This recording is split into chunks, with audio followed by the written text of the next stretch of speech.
Olá, jornalista Jorge Fernandes, aqui na TV Com. Quero dar ponto positivo para a Prefeitura Municipal de Santos, preocupado com as moradias. Agora existe um novo sistema chamado retrofit, onde as pessoas vão para o centro da cidade, ou seja, aqueles prédios urbanizados e podendo virar moradia. Isso já existe, já no centro da cidade, como também na Praça José Bonifácio, esses edifícios que vão ser locados para moradias. Portanto, aí, ponto positivo para o prefeito Rogério Santos, com essa visão de longo alcance, onde as pessoas querem uma casa. É o sonho da casa própria que pode se tornar realidade já neste ano ou no ano vindouro. Outro ponto interessante. Uma pessoa é uma pessoa. Eu falo de João Roberto, de Jesus Filho. Ele, que é um líder da comunidade negra, sempre envolvido nas questões com relação à comunidade negra. Mas quem é João Roberto? Qual sua história de vida? É um prazer imenso novamente receber aqui. É um prazer imenso, Jorge. Obrigado pelo convite mais uma vez. A primeira vez eu fui ao vivo e agora online. Quem é o João, né? Além de ser um militante do movimento negro, né? Sou conselheiro de igualdade racial, Conselho Municipal de Desenvolvimento e Participação da Comunidade Negra e Participação da Igualdade Racial de Santos. Também sou conselheiro da Compir Cubatão. Sou da UNEGRO, União de Negras e Negras pela Igualdade. Aqui na Baixada Santista sou coordenador, tá? E eu sou servidor público da cidade de Cubatão. É uma história que confunde também com a história do Porto, que a sua família também foi do Porto de Santos, e eu fico feliz de recebê-lo aqui. Nós estamos na mídia, eu lhe faço uma questão com relação à mídia, ou seja, de que forma as representações dos negros na mídia brasileira têm evoluído ao longo do tempo. E quais são os desafios restantes em termos de representatividade e combate ao estereótipo? Acho que é muito importante essa pergunta, Jorge, porque o que acontece? Muitas vezes a gente não via, né, tanto na música quanto na televisão, a gente não via negros, né?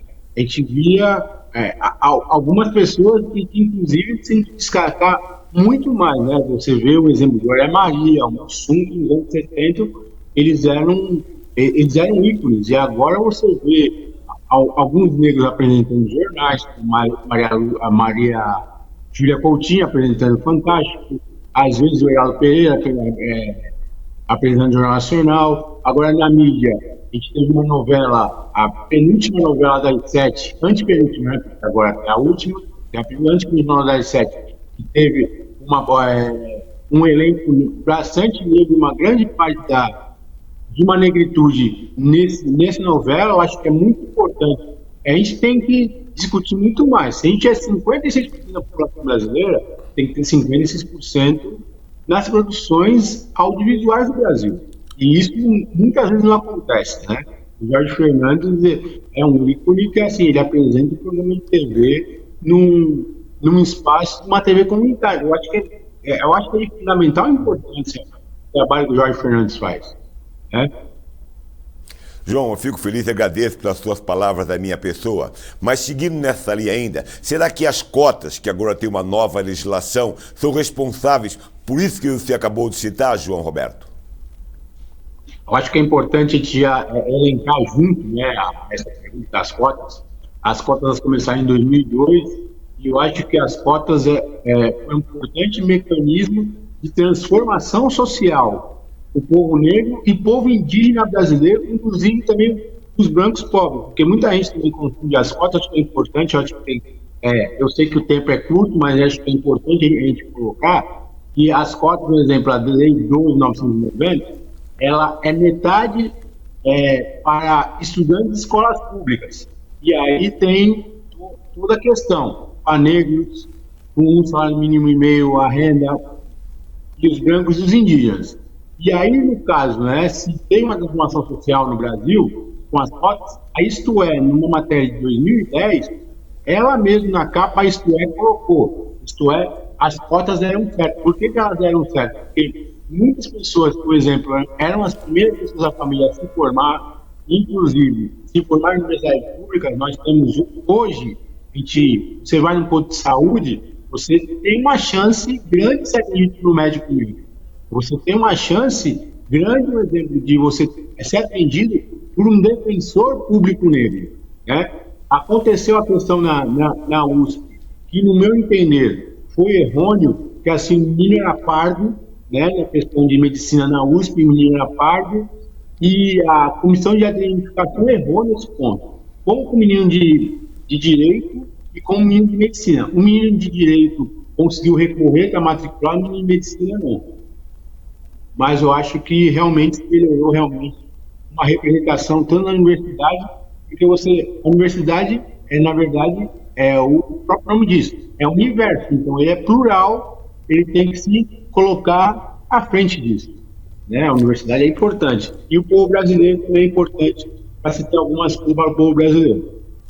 Quando você coloca, João, com relação às cotas de uma reparação social, as pessoas dizem que as cotas, elas são um atraso. Coloca no segundo que é um atraso porque cria a discriminação. Inclusive por quê? Porque não tem cota para as pessoas de pele clara, João Roberto.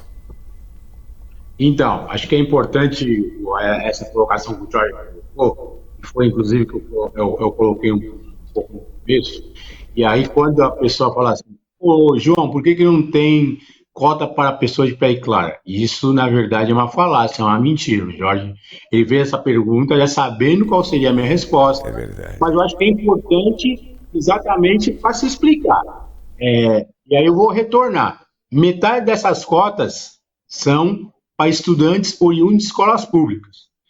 E 25% dessas cotas são para estudantes brancos oriundos de escolas públicas, né? Então, aí tem um exemplo. Se um negro vier numa faculdade, numa escola particular, ele pode concorrer com mesmo com bolsa? Não. Esse é um ponto. Aí tem um outro ponto que eu acho que é importante quando o Jorge coloca. E porque tem as cotas, inclusive Santos, o concurso é por cotas, né? Tem 20% de cotas nos concursos públicos agora na Prefeitura de Santos, uma lei de 2022, né? Que eu acho que é extremamente importante. E quando as pessoas falam que na universidade, no concurso público as pessoas não vêm com essa falácia, mas na universidade, em que posição que eu fiquei? 2050. Então, e são 50 vagas que foram o concurso de cotas. Então, peraí, o cotista tirou a vaga do cara que passou em 2050? Não tirou. E um outro ponto também que eu acho que é muito importante, Jorge, achar que a pessoa negra vai passar nas cotas sem estudar também é uma mentira. Porque as pessoas têm que estar preparadas no concurso público, tanto numa vaga geral, quanto no concurso público para cota para negro, quanto para pessoa com deficiência. Porque se a pessoa não estudar, não tem jeito. É isso. Né? E às vezes, muitas vezes, e só para terminar, para a gente não estender tanto, muitas vezes as pessoas negras vão para o concurso público exatamente porque no mercado de trabalho tem várias barreiras, né? Como o próprio racismo estrutural que a gente vive no nosso país. João, você foi muito feliz na parte quando você fala com relação o negro também deve estudar para usufruir das cotas. Isso é muito importante. Não é só porque é negro que ele vai ter direito às cotas. Então, isso foi muito feliz de sua parte. Eu vou a um breve intervalo e volto, mas quero dizer a você, telespectador, como também a você, João, que as cotas no Serviço Público em Santos foi na nossa gestão enquanto coordenador de igualdade racial. E você citou, eu fico mais feliz ainda. Aguarde aí, eu volto já.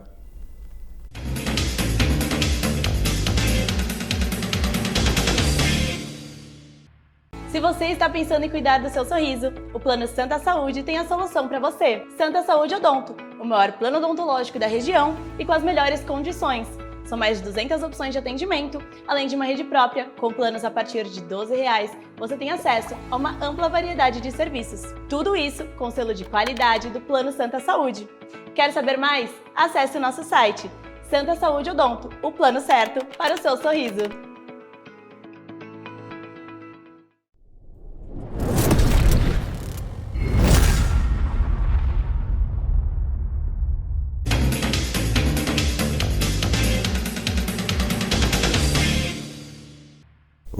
Voltamos, eu não falei que era rápido. Esta é a TV Com. Investir aqui é o caminho para o seu produto. Entre em contato conosco, venha participar da nossa programação.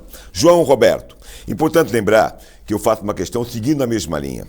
Quais são os principais desafios enfrentados pela população negra no Brasil atualmente em termos de discriminação e desigualdade racial? Não é mimimi a resposta do João, é a pura realidade.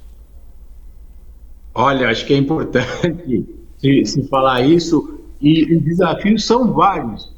E o Jorge, acho que ele colocou bem, acho que ele tem que colocar mimimi. Para mim, mimimi é gato e gato, né? E mimimi é a pessoa que não vê a dor do outro. Mas, colocando a pergunta do Jorge, que eu acho que é muito importante, os desafios, por exemplo, na saúde, né?